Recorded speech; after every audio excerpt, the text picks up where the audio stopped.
Hello everyone, welcome to JB sir classes. So dear friends, कैसे हैं आप सभी लोग?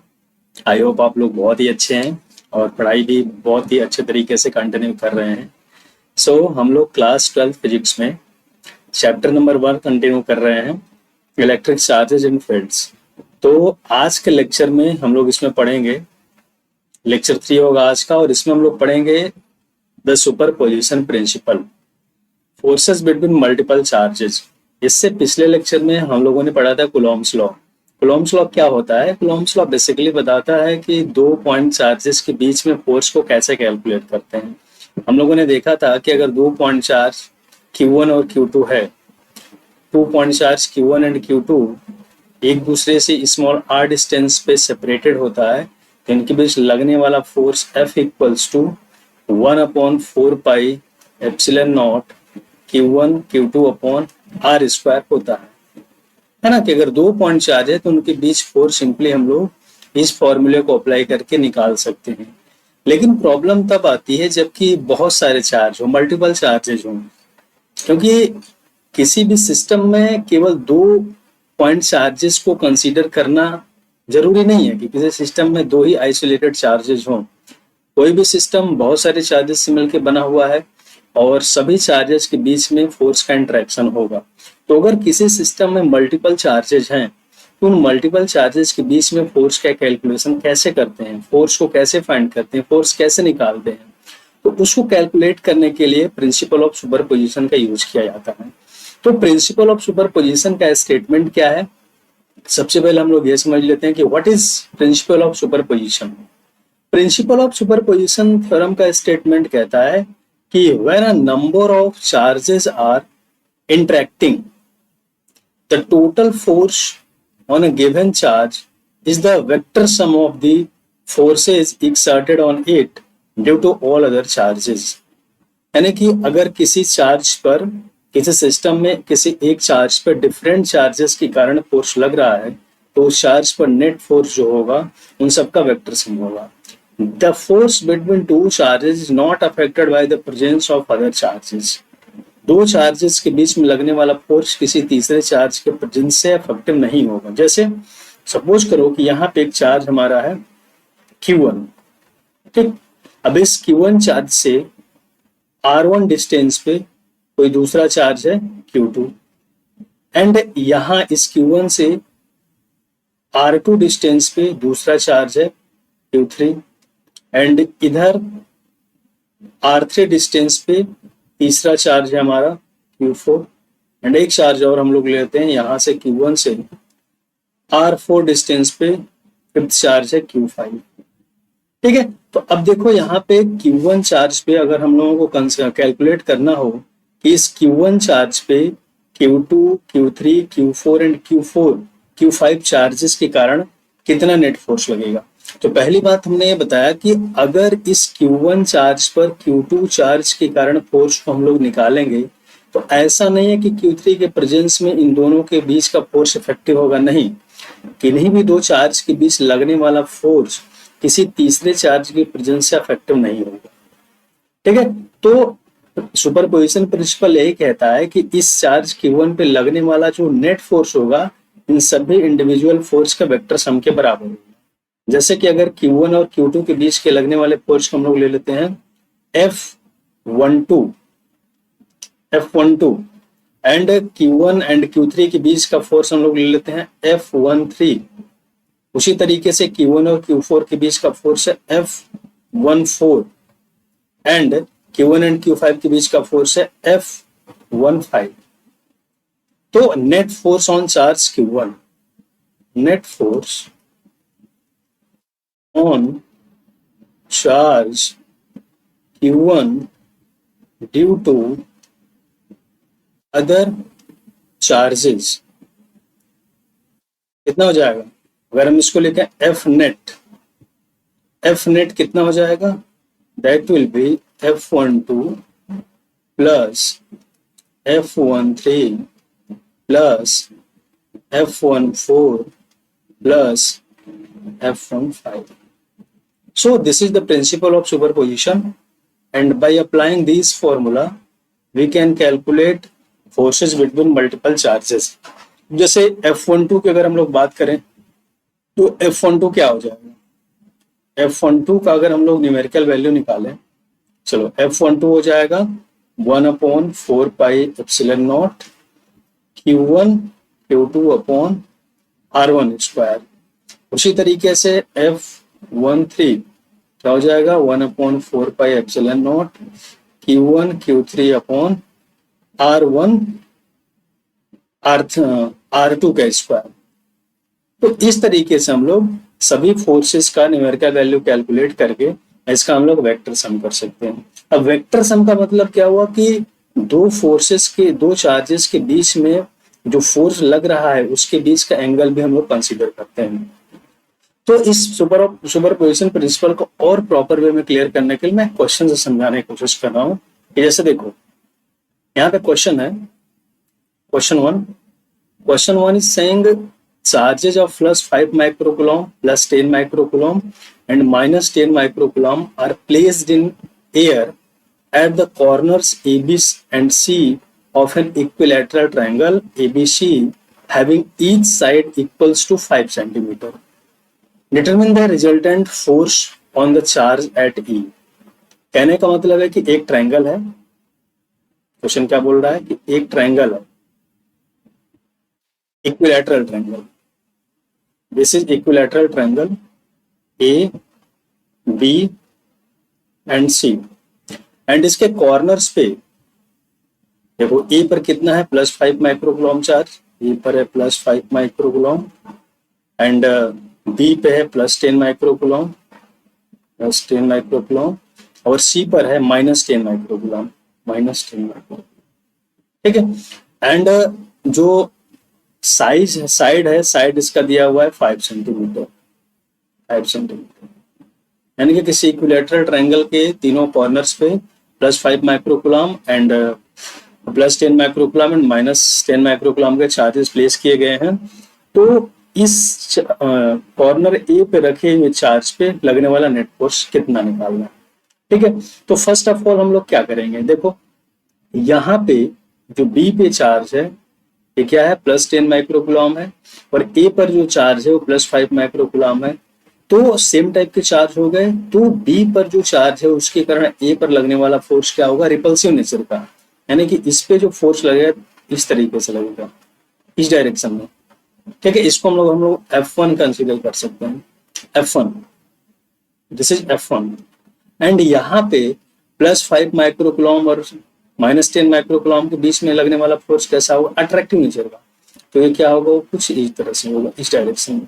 इसको हम लोग ले सकते हैं F2, ठीक है। अब दो फोर्स लग रहे हैं F1 और F2 और इनके बीच का एंगल देखो क्या है, ये है एंगल है।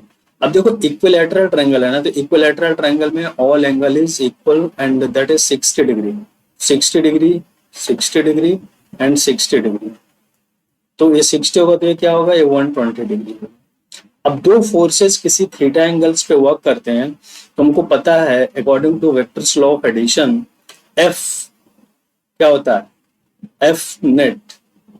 F net इक्वल्स टू √ओवर F1 square plus F2 square plus 2 F1 F2 cos theta, ठीक है। कोई भी दो वेक्टर्स अगर थीटा एंगल पे एक दूसरे से लोकेटेड है तो उनका रिजल्टेंट फोर्स क्या होगा, इतना होता है। अब सबसे पहले अगर हम लोग F1 और F2 को कैलकुलेट कर लें, थीटा हमको पता है 120 डिग्री इसके बीच है, तो रिजल्टेंट फोर्स निकल जाएगा। तो फर्स्ट ऑफ ऑल F1 कितना हो जाएगा, F1 इक्वल्स टू क्या होगा 1/4 pi epsilon not Q1 Q2 upon R square.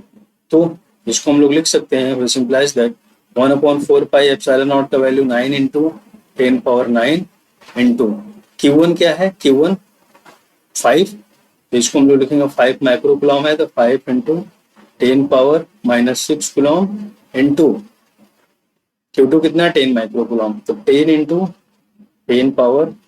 10⁻6 upon R square. R का वैल्यू कितना है 5 सेंटीमीटर, तो 5 × 10⁻⁻2 का होल स्क्वायर। इसको सॉल्व करते हैं हम लोग।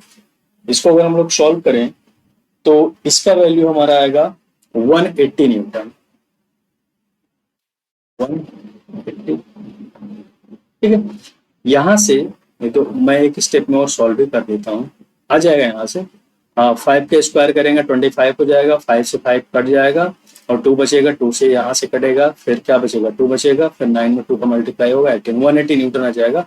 180 न्यूटन किस डायरेक्शन में आ जाएगा, इधर AB डायरेक्शन में, F1 के डायरेक्शन में, इन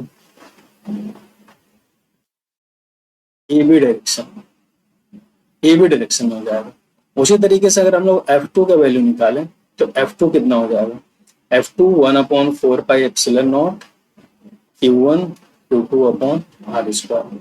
यहाँ पर इसका वैल्यू कैलकुलेट करेंगे तो एक ही हो जाएगा 9 इंटू 10⁹ इंटू, दोनों चार्जेस सेम है तो वैल्यू भी सेम आएगा, 5 into 10⁶ into 10 into 10⁻⁻6 upon R square, 5 into 10⁻⁻2 का स्क्वायर। तो इसको भी अगर हम लोग सॉल्व करेंगे तो इसका वैल्यू क्या आएगा, 180 न्यूटन आएगा। और आएगा क्या है, AC डायरेक्शन में, इन AC डायरेक्शन, AC डायरेक्शन में, इस डायरेक्शन में आ जाएगा, है ना। तो F1 और F2 का वैल्यू निकल गया और इनके बीच का एंगल हमको पता है 120 डिग्री हो रहा है। तो net force on charge at A क्या हो जाएगा, F नेट इक्वल्स टू √, इस फॉर्मूले को लगाएंगे F1 square plus F2 square plus 2F1 F2 cos theta.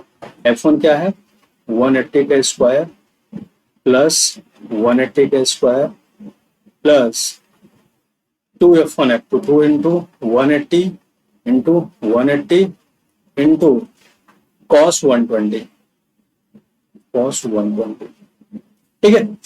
इसको अगर हम लोग सॉल्व करेंगे तो यहां से देखो हम लोग क्या दिख रहा है, यहां से हमको 180 180 180 तीनों में से कॉमन है तो 180 हम लोग बाहर ले लेंगे, 180 बाहर आ जाएगा, मिलेगा क्या हमको, यहां से हमको मिलेगा 1 + 1 और यहां से देखो क्या मिलेगा, +2 इंटू कॉस 120 का वैल्यू -1/2 तो इससे कट जाएगा, यहाँ से 1 से 1 कट जाएगा, यहाँ से हमको फाइनली आंसर मिलेगा 180 न्यूटन।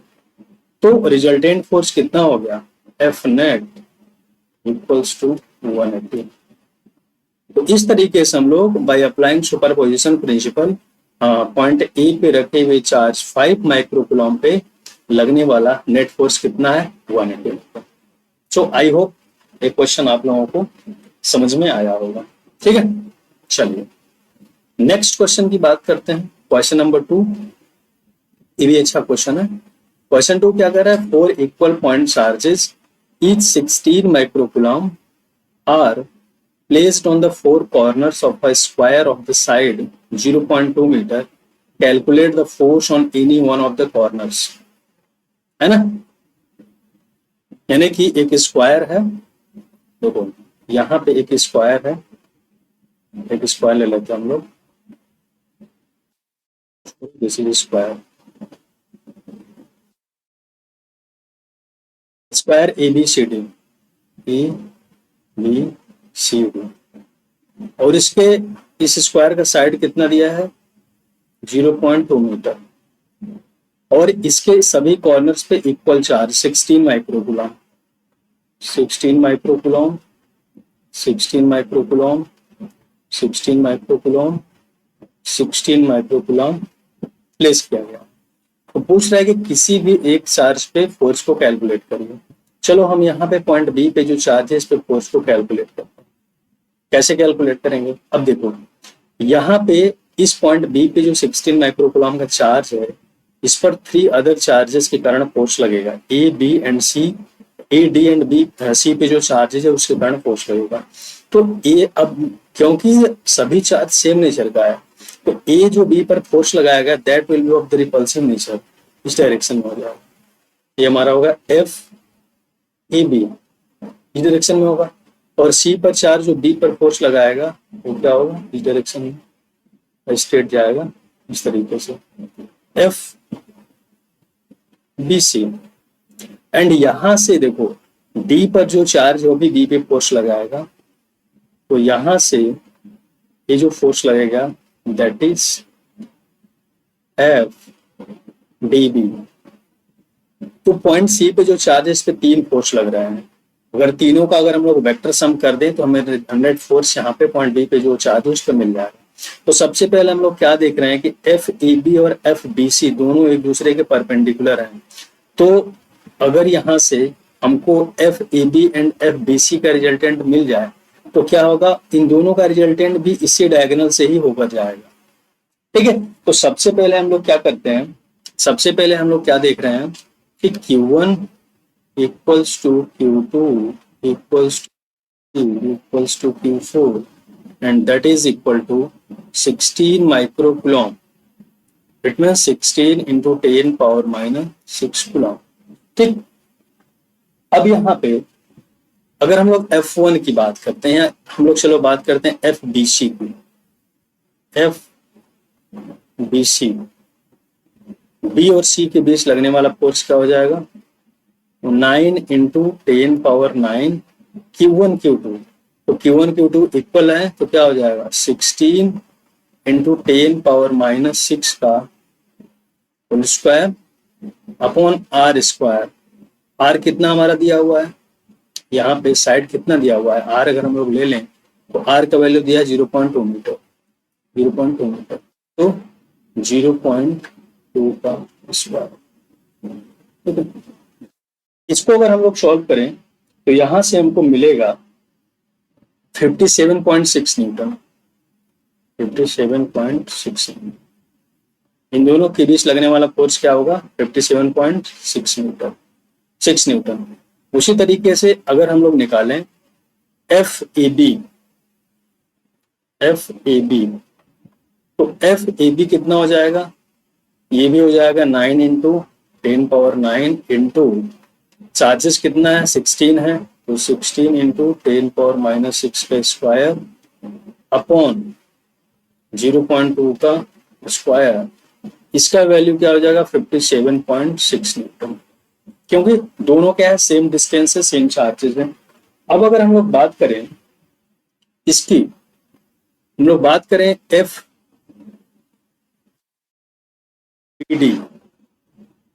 बी डी की बात करें तो देखो यहाँ पे 0.2 है और ये भी 0.2 है, तो जो साइड यहाँ पे है डायगोनल है इसका वैल्यू कितना हो जाएगा, ये हो जाएगा square root of 0 point, diagonal हमारे यहाँ पे लिखना होगा स्क्वायर रूट ऑफ 0.2 का स्क्वायर प्लस 0.2 का स्क्वायर। ठीक है, इसका वैल्यू इतना हो जाएगा। तो यहां से इसका वैल्यू हम लोग निकालें तो क्या होगा 9 इंटू 10 पावर 9 इंटू चार्जेस क्या है, चार्जेस सेम है 16 into 10 power minus 6 square upon R square. R square कितना हो जाएगा, इसका हमें स्क्वायर करेंगे तो इसका हमको क्या मिल जाएगा 0.2 स्क्वायर प्लस 0.2। इसको अगर हम लोग सॉल्व करेंगे तो इसका वैल्यू हमको मिलेगा 28.8 न्यूटन, 28.8। ठीक है, अब 3 फोर्स निकल के इसी का वेक्टर सम करना है हमको।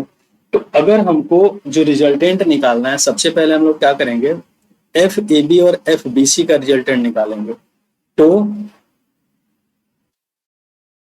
Resultant of F A B and F B C दोनों परपेंडिकुलर है, तो यहां से हम लोग क्या कर सकते हैं एफ डैश बोल लो इसको, F dash equals to root over दोनों का स्क्वायर हो जाएगा 57.6 का स्क्वायर प्लस 57.6 का स्क्वायर होगा ना, क्योंकि थीटा 90 डिग्री है तो आगे वाला टर्म क्या हो जाएगा 0 हो जाएगा। तो यहाँ से 57.6 क्या है कॉमन है, यहाँ से हम लोग निकाल लेंगे 57.6 बाहर, यहाँ मिल जाएगा √1 + 1, इसका वैल्यू हो जाएगा 57.6 √2 है ना, एफ डैश हो गया। अब इस एफ डैश का डायरेक्शन क्या होगा in the direction of diagonal, तो एफ नेट अब कितना हो जाएगा, एफ नेट ये हो जाएगा एफ डैश और F B D, F dash plus F V D. तो एफ डैश कितना हमारा है, ये आया है 57.6 रूट 2 प्लस यहां से इसका वैल्यू कितना हो जाएगा 28.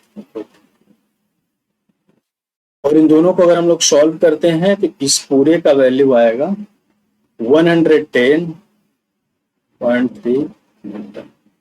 ठीक है, तो इस तरीके से अब देखो यहाँ से रूट 2 का वैल्यू पुट करेंगे और इसमें मल्टीप्लाई करेंगे एंड उसके बाद इसको ऐड करेंगे तो इतना वैल्यू आ जाएगा। तो कहने का मतलब ये है कि इस तरीके से मल्टीपल चार्जेस के बीच लगने वाले फोर्स को सुपरपोजिशन प्रिंसिपल को अप्लाई करके हम लोग सॉल्व कर सकते हैं। तो आई होप एक क्वेश्चन आप लोगों को समझ में आया होगा, एक टॉपिक समझ में आया होगा। फिर भी अगर कोई डाउट होता है तो आप कमेंट सेक्शन में कमेंट करके पूछ सकते हैं। फिर मिलेंगे नेक्स्ट लेक्चर में एक नए टॉपिक के साथ, तब तक के लिए ओके, थैंक यू।